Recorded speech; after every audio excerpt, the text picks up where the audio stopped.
Buenas tardes. En nombre de Intel y el mío, encantado de estar aquí acompañándolos hoy. Es un honor para mí poder presentar esta temática muy de hoy, que está cambiando día a día, minuto a minuto, en relación con la inteligencia artificial y el rol que juegan los chips, los semiconductores detrás de ella. Quiero agradecer especialmente a nuestros anfitriones, a Karin y a Jorge, por esta invitación. La verdad, si algo funciona bien en la región, es esta labor que hacen ellos de mantener espacios de diálogo y seleccionar una agenda de contenido y discusión que enriquece de manera significativa la política pública. Por ahí Karina ayer me decía: no te llames director, ponte CEO. Le hice caso y puse que soy el CEO. Entonces, de algo me irá a servir, y espero que más allá de SEO o no SEO, pues que el contenido sea del total interés de la audiencia. No sé esto hacia dónde habrá que apuntarlo. Hacia el monitor. A ver. Perfecto. Estamos en un momento de disrupción y caos causado por la inteligencia artificial. La inteligencia artificial está generando un apetito excesivo por un consumo de una serie de servicios que demandan mucho poder de cómputo. Y esa demanda de poder de cómputo solo se puede suplir con centros de datos o a través de nube. Digamos, al final del día, detrás de la nube también hay centros de datos, y esos centros de datos están demandando más chips como nunca en la historia. Los semiconductores más avanzados del mundo son los que van a esos servidores, que van a esos centros de datos, que permiten atender esta demanda explosiva de la inteligencia artificial. Eso no lo pudo prever nadie. Entonces, primer efecto, era impredecible este consumo de datos vía inteligencia artificial, y quienes fabrican procesadores de esta talla solo son 3 empresas en el mundo. Quienes fabrican memorias, y ya ahorita hablamos de las memorias, son pocas empresas en el mundo, y quienes fabrican discos duros de estado sólido también. ¿Por qué ahora ya no solo hablé de procesadores sino de memorias y discos? Porque en un sistema, sea un servidor, un computador personal, este es tan rápido como su componente más lento.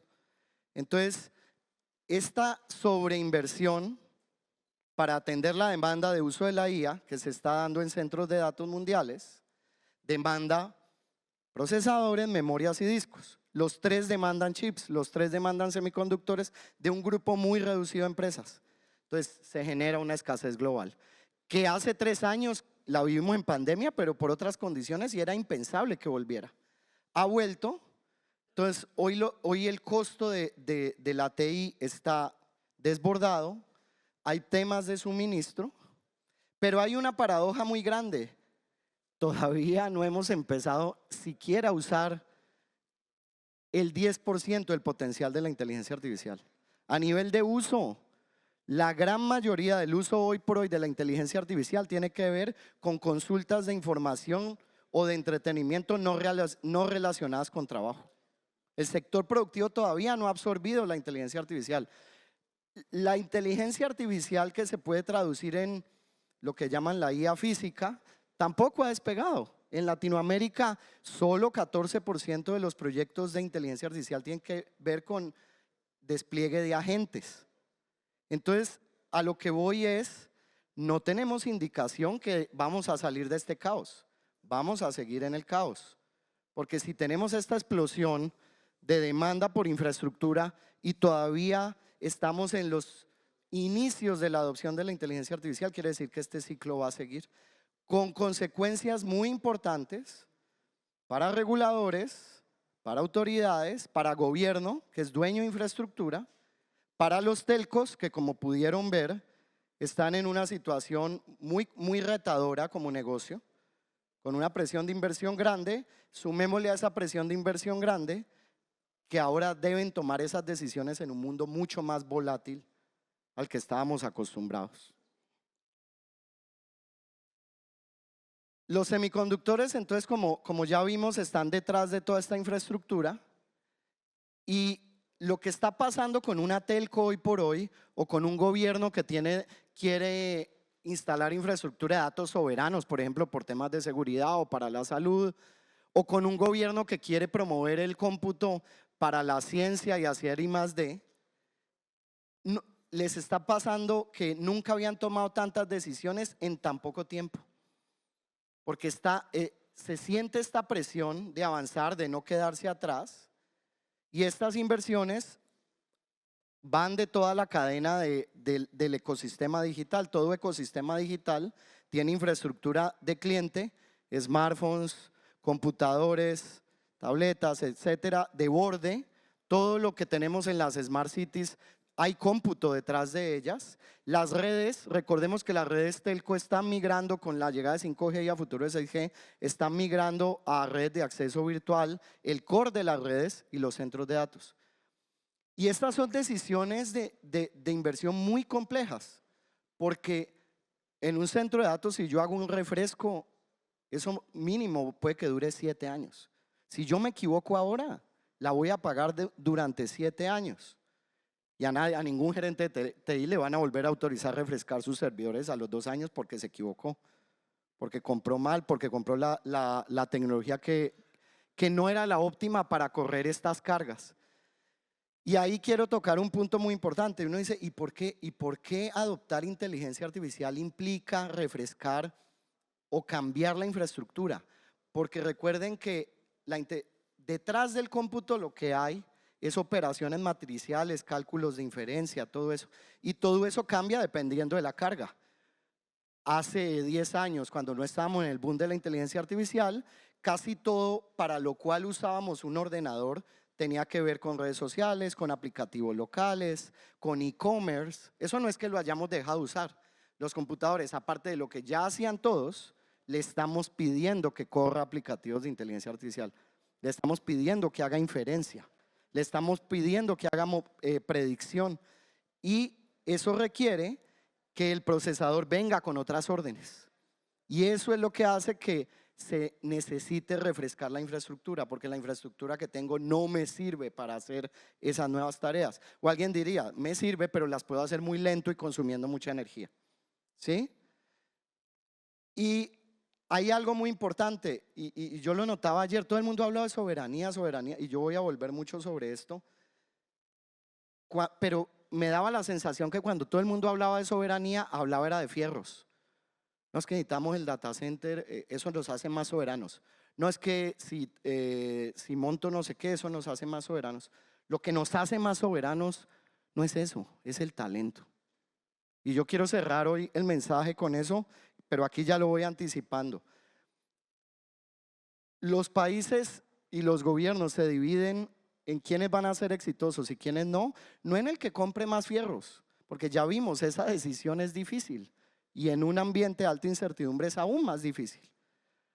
Los que lo van a hacer bien es quienes cuenten con el talento, que cada vez tome mejor esas decisiones y que cada vez sea capaz de formar parte de esa cadena de valor, desarrollando modelos locales, desarrollando soluciones de IA, etcétera. Entonces el rol del talento es muy importante en medio de esta revolución y este caos. Y bueno, alguien mencionó ayer que la inteligencia artificial está generando una nueva brecha digital. Sí, es cierto. Esa brecha digital, ¿por dónde viene explicada?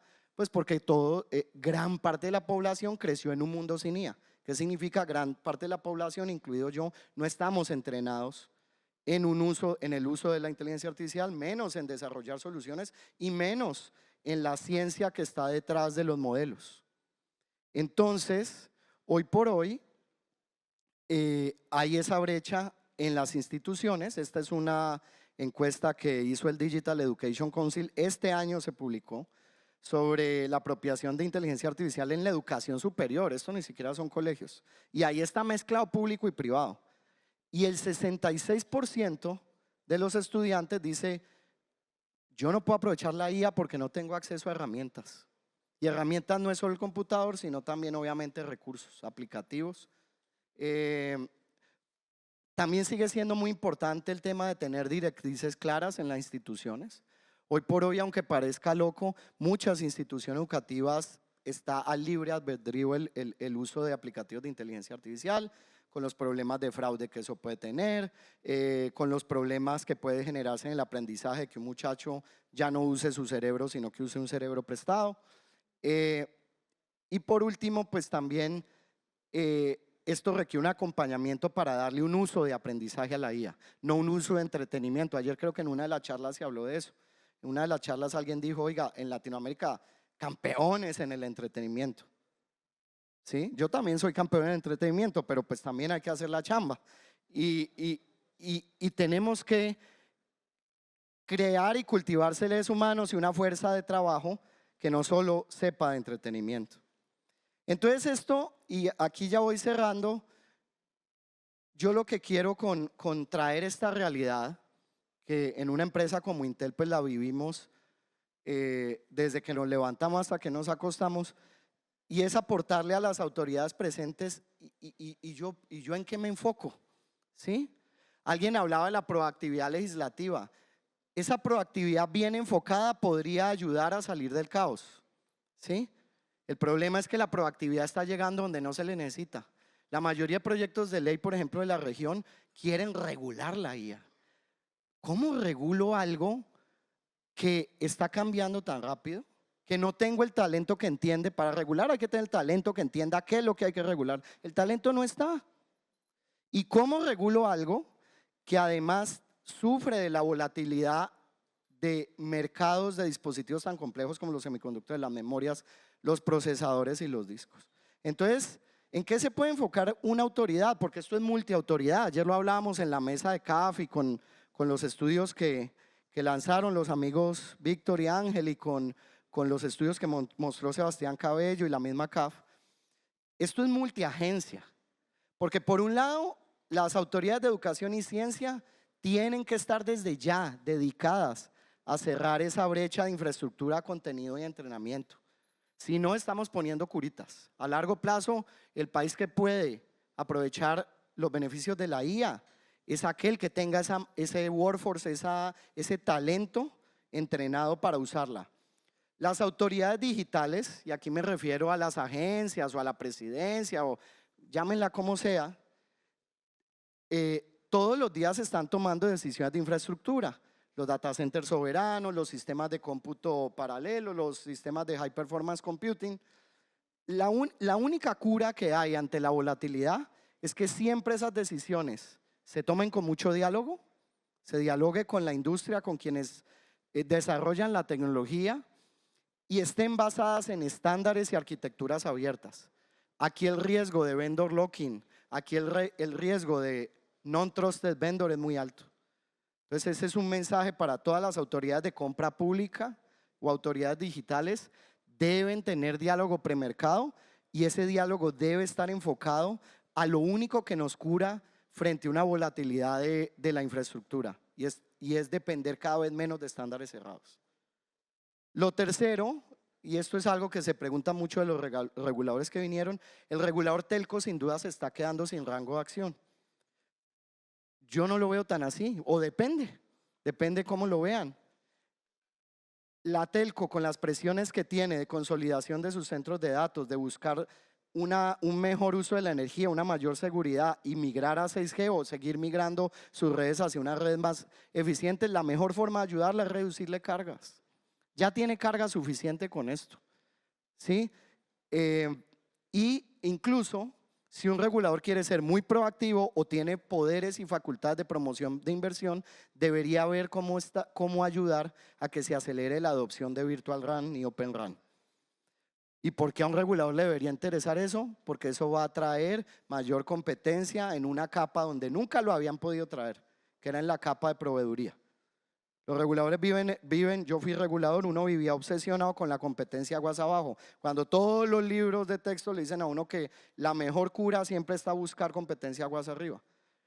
Virtual RAN y Open RAN tienen esa virtud.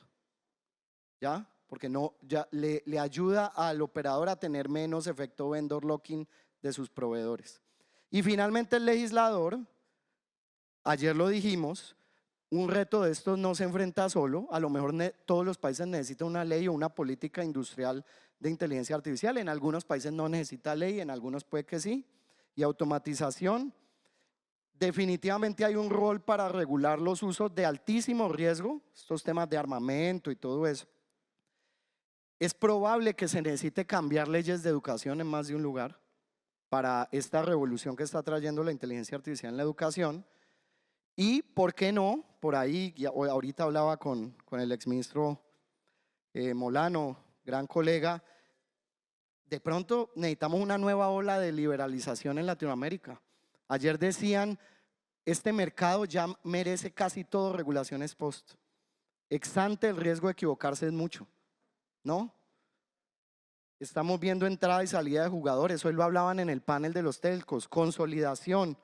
Entonces, lo que hay es cosas para hacer. Lo que puede estar pasando en Latinoamérica en muchas autoridades es que no están haciendo lo que se necesita hacer, ¿sí?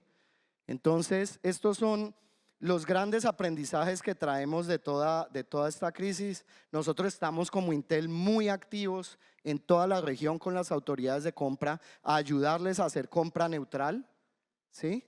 Estamos muy metidos con todas las autoridades de educación y ciencia a que busquen la forma más eficiente de adquirir o inviertan en la infraestructura más eficiente posible para acelerar el aprendizaje de la inteligencia artificial. Y estamos también en la Open RAN Alliance, Policy Alliance, en diálogo permanente con las autoridades de telco de ver cómo le hacemos para promover a que se genere una migración rápida, eficiente y sin cargas hacia Open RAN y Virtual RAN. Yo los dejo con el mensaje y este quote es de probablemente el mexicano que yo más admiro, el fundador de Intel en México o fundador de una startup que se convirtió en Intel en México. Esta frase me la dijo él hace poco. Yo iba a ir a una reunión en un país porque estaban desatados comprando infraestructura y no sabían ni para qué. Y la primera vez que me reuní con ese gobierno me dijeron, ¿y Intel qué me va a dar? ¿Sí? Entonces el director de Guadalajara, cuando fui a la segunda reunión, me dijo, no, es que lo están pensando mal. Cuando un país busca soberanía, no se trata de cuál es la infraestructura que debe tener, ¿sí? Ser soberano no lo hace alguien porque tenga unos fierros instalados en su país o porque no los tenga, o lo que una empresa pueda dar. La soberanía trata de lo que la gente puede hacer con las herramientas que nosotros como industria les ayudemos a desarrollar. Muchas gracias.